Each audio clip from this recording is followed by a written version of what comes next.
राधे राधे। कार्तिक माह में पंच भीखु अथवा भीष्म पंचक व्रत वर्ष 2025 में 1 नवंबर से पंच भीखु अथवा भीष्म पंचक का व्रत प्रारंभ हो जाएगा और 5 नवंबर को भीष्म पंचक अथवा पंच भीखु व्रत समाप्त हो जाएगा। 1 नवंबर 2025 से 5 नवंबर 2025 तक पंच भीखु अथवा भीष्म पंचक व्रत कार्तिक माह में सुबह 5 दिन तक पंच भीखु की पूजा की जाती है। इसमें एकादशी व द्वादशी का व्रत करते हैं, त्रयोदशी को भोजन ग्रहण करते हैं। फिर चतुर्दशी व पूर्णिमा का व्रत करके पूर्णिमा के दिन 5 वस्तुएं ब्राह्मणी को दान करते हैं। इस प्रकार 4 साल तक कार्तिकेय शुक्ल पक्ष में पंच भीखु करते हैं। सामर्थ्य अनुसार व्रत करके 5-5 चीज़ों का दान करें। 5 साल में व्रत पूरा होने के बाद ब्राह्मण ब्राह्मणी के 5 जोड़ों को भोजन कराकर दक्षिणा देकर विदा किया जाता है। यह दान व्यक्ति की इच्छा पर निर्भर करता है, अपने सामर्थ्य अनुसार दान किया जा सकता है। पंच भीखु की कहानी। किसी गांव में एक साहूकार था और उसका एक बेटा व बहू थी। बहू कार्तिक माह में रोज सवेरे उठकर गंगा स्नान के लिए जाती थी। सुबह जल्दी जाते समय वह किसी भी पराये पुरुष का मुंह नहीं देखती थी। एक राजा का बेटा भी सुबह सवेरे गंगा स्नान के लिए जाता था। वह हैरान होता कि मैं इतनी जल्दी उठता हूँ स्नान के लिए, लेकिन कोई है जो मुझसे भी जल्दी नहा लेता है। कार्तिक माह के 5 दिन बचे थे कि एक दिन साहूकार की बहू तो स्नान करके वापस जा रही थी। उस समय राजा का बेटा स्नान के लिए आ रहा था।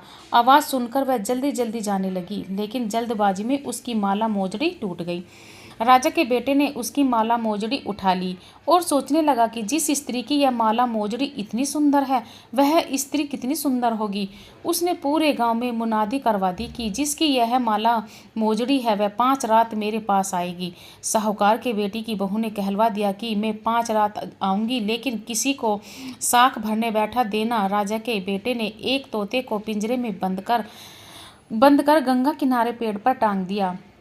बहू सुबह के समय आई, पहली पेड़ी पर पैर रखा और बोली, हे कार्तिक, हे ठाकुर राई दामोदर, 5 पांडु, 6 नारायण, भीकम राजा, उस पापी को नींद आ जाए। राजा के बेटे को नींद आ गई।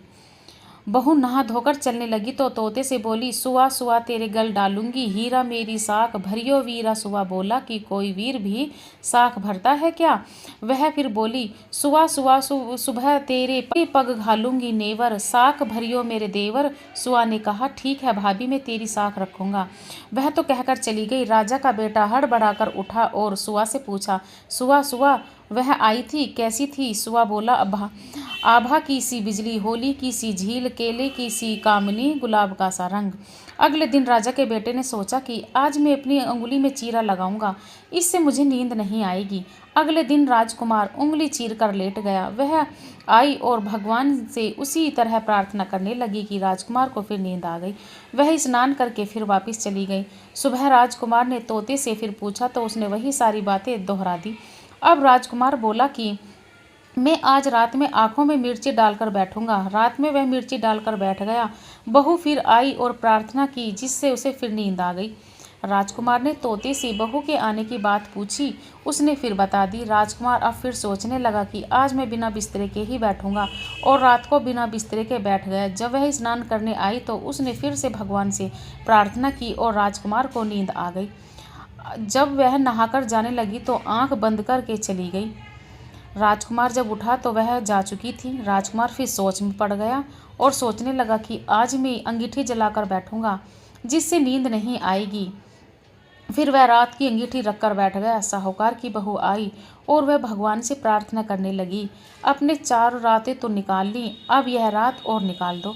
भगवान ने उसकी बात रख ली और राजकुमार को नींद आ गई। वह नहाकर जाने लगी। तोते से बोली कि पापी को कह देना कि 5 रातें पूरी हो चुकी हैं, वह मेरी मोतियों की माला मेरे घर भिजवा दे। सुबह राजकुमार की आंख खुली तो उसने तोते से पूछा कि क्या वह आई थी? तो तोते ने कहा, हाँ वह आई थी और उसने अपनी माला मंगवाई है। यह सुन राजकुमार सोचने लगा कि वह तो सच्ची थी, तभी तो भगवान ने भी उसका सत रखा। कुछ समय के बाद राजकुमार को कोढ़ हो गया। राजा ने ब्राह्मण को बुलाकर पूछा कि मेरे बेटे का शरीर क्यों जल रहा है? ब्राह्मण ने विस्तार से सारी बात राजा को बताई कि इसने क्या किया था। ब्राह्मण ने कहा कि इसने पतिव्रता स्त्री पर बुरी नज़र डाली, इसलिए इस रोग से पीड़ित हुआ है। राजा ने इसके ठीक होने का उपाय पूछा तो ब्राह्मण ने कहा कि यह उस साहूकार की बहू को धर्म की बहन बनाए और रोज उसके नहाए हुए जल से यह स्नान करे, तब ठीक हो सकता है। राजकुमार की बहू की माला लेकर साहूकार के घर गया और बोला कि यह माला आपकी पुत्रवधू की है, इसे ले और आपकी बहू के नहाए हुए जल से मेरे बेटे को नहला दे। साहूकार बोला कि वह तो किसी पराये पुरुष का मुंह तक नहीं देखती, आप उसे इस नाली पर बिठा दीजिए। जब वह ऊपर नहाएगी तब नीचे इस नाली के पानी से आपका पुत्र नहा लेगा। राजकुमार ने ऐसा ही किया और कुछ समय बाद उसका शरीर चंदन सा हो गया। हे पंच भीखु देवता, जैसे आपने साहूकार की पुत्र वधू का सत रखा, वैसे ही सभी का रखना। राधे राधे।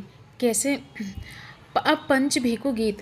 पूनो नहाई पड़वा नहाई, 5 रतन पंच तीरथ, पंच भीकम नहाई, 1 टका मेरी गांठ में, सुनियो रघुराई। आधे का लाई आंवला, आधे की राई, राई दामोदर सांवला, जिसने सृष्टि रचाई। राजा के घर उतरी पुत्री बन आई, राजा लाया ब्याह के रानी बन के आई। 4 चक्कर 4 मकर 4 दिए की लो, मैं तुझसे पूछूं श्री किशन जी, कब निस्तारा हो। जब आएगा कार्तिक का महीना, तब निस्तारा होए। राधे राधे।